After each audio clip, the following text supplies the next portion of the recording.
can only think of 2 times in American history that individuals laid siege to our Capitol, stormed our sacred civic spaces, and tried to upend and overrun this government. One was in the War of 1812, and the other one was today. What's interesting about the parallel between the two is they both were waving flags to a sole sovereign, to an individual, surrendering democratic principles to the cult of personality. One was a monarch in England, and the other were the flags I saw all over our Capitol, including in the hallways and in this room, to a single person named Donald Trump. The sad difference between these 2 times is one was yet another nation in the history of our country that tried to challenge the United States of America. But this time, we brought this hell upon ourselves. My colleague from Texas said that this was a moment where there were unprecedented allegations of voter fraud. Yes, that is true. They were unprecedented when the president, before the election even happened, said, if I lose this election, then the election was rigged. That's unprecedented. It's unprecedented before the night of the voting, even the counting of the vote was even done, that he called it rigged.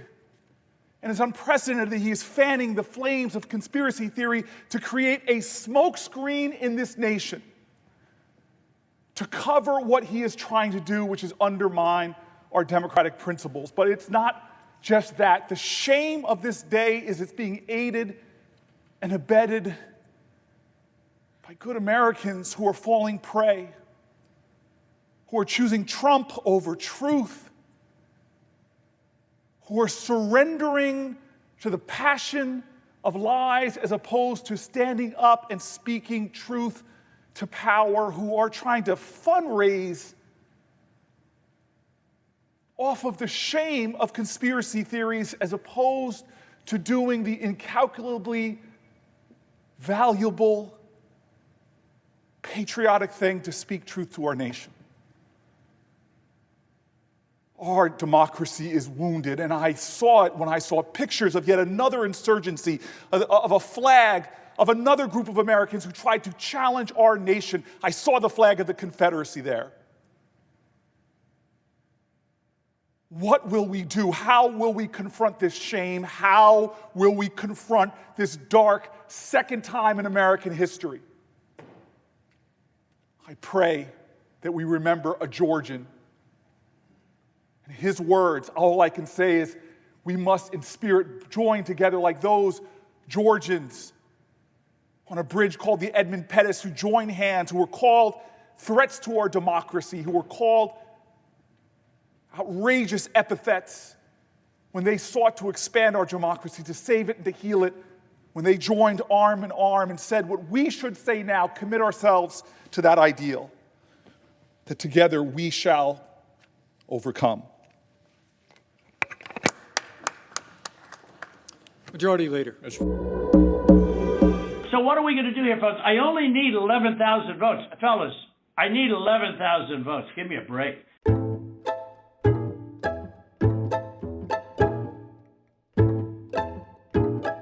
Hello, Brad and Ryan and everybody. We appreciate the time and the call. So we've spent a lot of time on this, and if we could just go over some of the numbers, I think it's pretty clear that we won.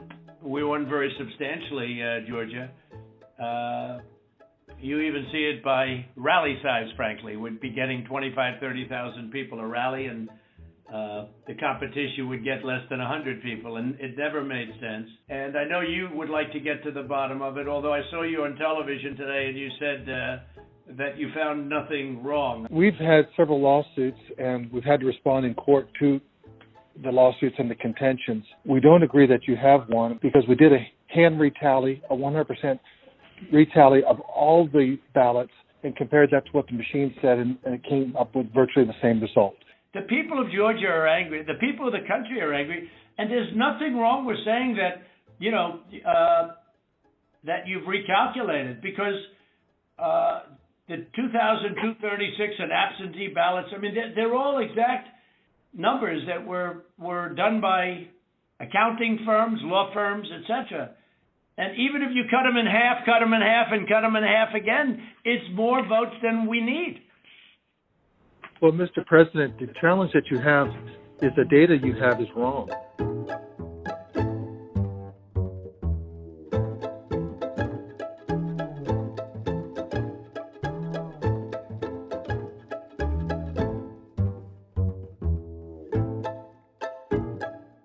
Do you think it's possible that they shredded ballots in Fulton County? Because that's what the rumor is. And also that Dominion took out machines. No, Dominion has not moved any machinery out of Fulton County. We're having. Well, but have they moved? Have they moved the inner parts of the machines and replaced them with other parts? No. You sure, Ryan? I'm sure, Mr. President. Mr. President, the problem you have with social media, people can say anything. No, this isn't social media. This is Trump media. The ballots are corrupt, and you're going to find that they are, which is totally illegal. It's more illegal for you than it is for them, because you know what they did and you're not reporting it. That's a criminal offense, and you can't let that happen. That's a big risk to you and to Ryan, your lawyer. That's a big risk. So, look, all I want to do is this. I just want to find 11,780 votes, which is one more than we have, because we won the state, and flipping the state is a great testament to our country, because, it's a testament that they can admit to a mistake, or whatever you want to call it, if it was a mistake. I don't know. A lot of people think it wasn't a mistake. It was much more criminal than that. What we're saying is not at all what you're describing. Okay. And these are investigators from our office. These are investigators from GBI, and they're looking, and they're good, and that's not what they're seeing. And we'll keep looking. We'll keep looking at all these things. Well, you better check on the ballots, because they are shredding ballots, Ryan. I'm just telling you, Ryan. They're shredding ballots. You have people that submit information, and we have our people that submit information, and then it comes before the court, and the court then has to make a determination. We have to stand by our numbers. We believe our numbers are right. Why do you say that, though? I don't know. I mean, sure, we can play this game with the courts, but why do you say that? Now, first of all, they don't even assign us a judge. I think that it really is important that you meet tomorrow and work out on these numbers. Mr. President, this is Mark. Let me just, it sounds like we've got two different sides agreeing that we can look at those areas, and I assume that we can do that within the next 24 to 48 hours to go ahead and get that reconciled, so that we can look at the two claims and making sure that we get the access to the Secretary of State's data to either validate or invalidate the claims that have been made. Is that correct? So that's not what I said. I'm happy to sit down with, or have our lawyers sit down with Kurt and the lawyers on that side and explain to him, hey, here's, based on what we've looked at so far, here's how we know this is wrong, this is wrong, this is wrong, this is wrong, this is wrong. So what you're saying, Ryan, hold on, let me make sure. So what you're saying is you really don't want to give access to the data. You just want to make another case on why the lawsuit is wrong? I don't think we can give access to data that's protected by law. But we can sit down with them and say, but hey, you're allowed to have a phony election? You're allowed to have a phony election, right? No, sir. Can you get together tomorrow? And Brad, we just want the truth. It's simple. And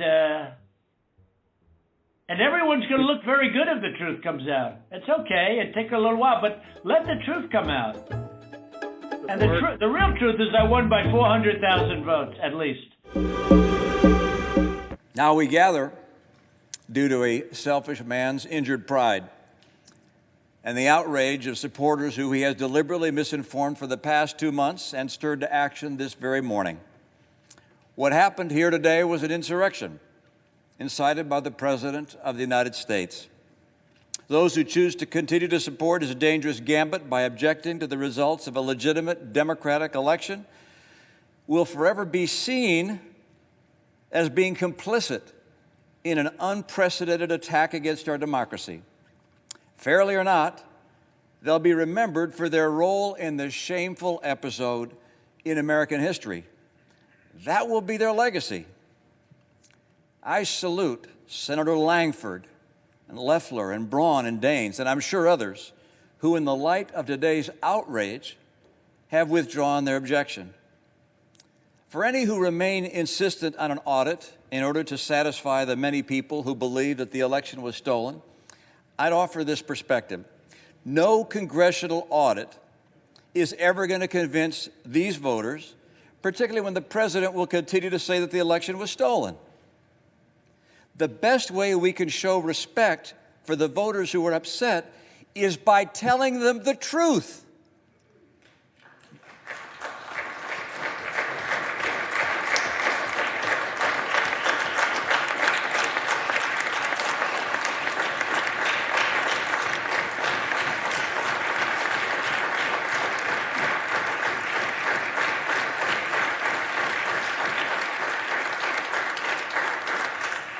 That's the burden. That's the duty of leadership. The truth is that President-elect Biden won the election. President Trump lost. I've had that experience myself. It's no fun. Scores of courts, the president's own attorney general, state election officials, both Republican and Democrat, have reached that unequivocal decision. And in light of today's sad circumstances, I asked my colleague, do we weigh our own political fortunes more heavily than we weigh the strength of our republic, the strength of our democracy, and the cause of freedom? What's the weight of personal acclaim compared to the weight of conscience? Leader McConnell said that the vote today is the most important in his 36 years of public service. Think of that. Authorizing 2 wars, voting on 2 impeachments. He said that not because the vote reveals something about the election, it's because this vote reveals something about us. I urge my colleagues to move forward with completing the electoral count, to refrain from further objections, and to unanimously affirm the legitimacy of the presidential election. Thank you, Mr. President.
The fact that someone lost their life today, that blood is on Donald Trump's hands and every Republican congressperson that is supporting this.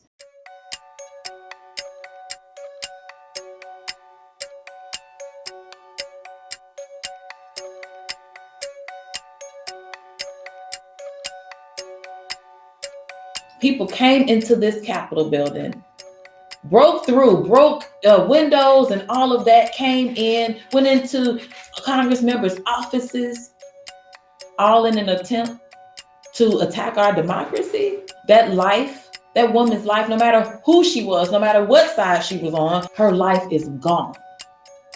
There has to be consequences. And so that's why we introduced a resolution to say so. Those Republican members of Congress must go.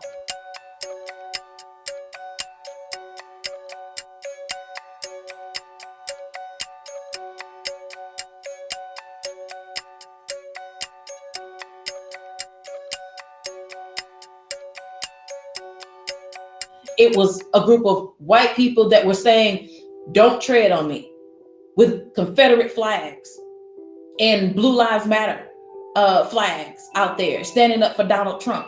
That is the reason why. Let's call it what it is. It's white supremacy, supporting white supremacy in this country. And we will not sit by and sit back and allow that to continue.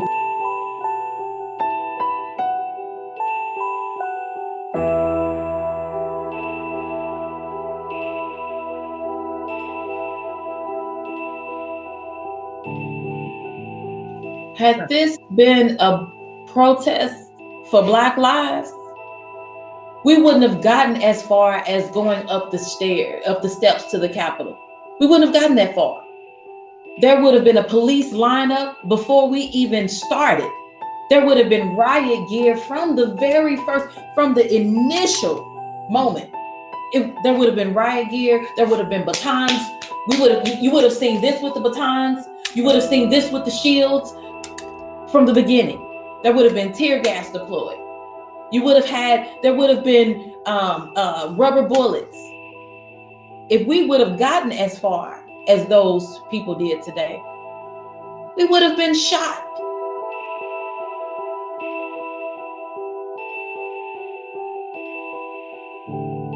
I'm built for it.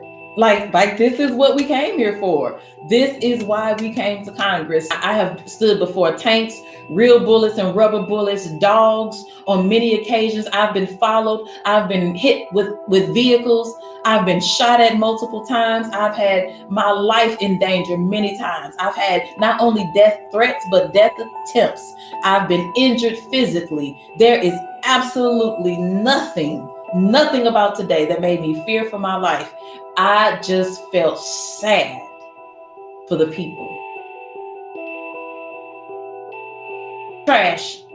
He is absolute trash. He is despicable. I would even go so far as calling him a reprobate mind.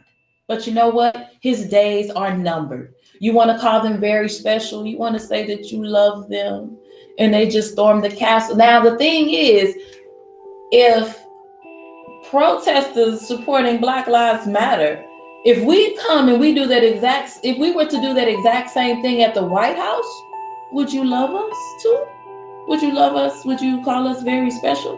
Oh no, you got gates and it'll be gates and dogs and bars and batons and all kinds of stuff coming our way. So let's not be hypocritical, Mr. President.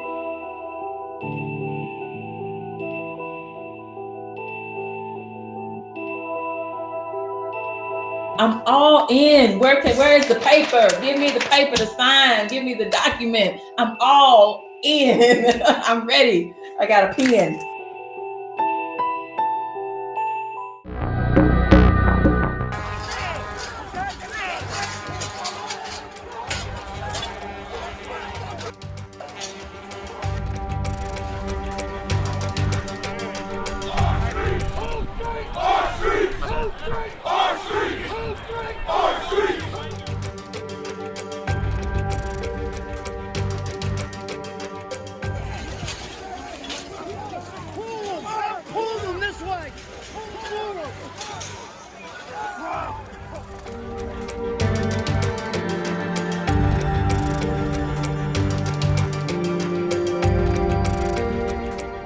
We will never give up. We will never concede. It doesn't happen.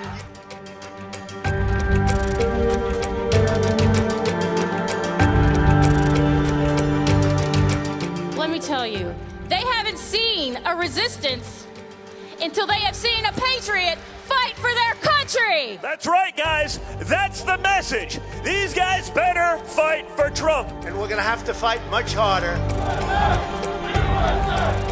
USA! USA! USA! Antifa! Antifa! Antifa! Antifa!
actually all did something I didn't realize was possible. I'm looking at the crowd here and the tens of thousands, probably 100,000 plus people here. And you did it all without burning down buildings? You did it without ripping down churches? Without looting? I didn't know that that was possible.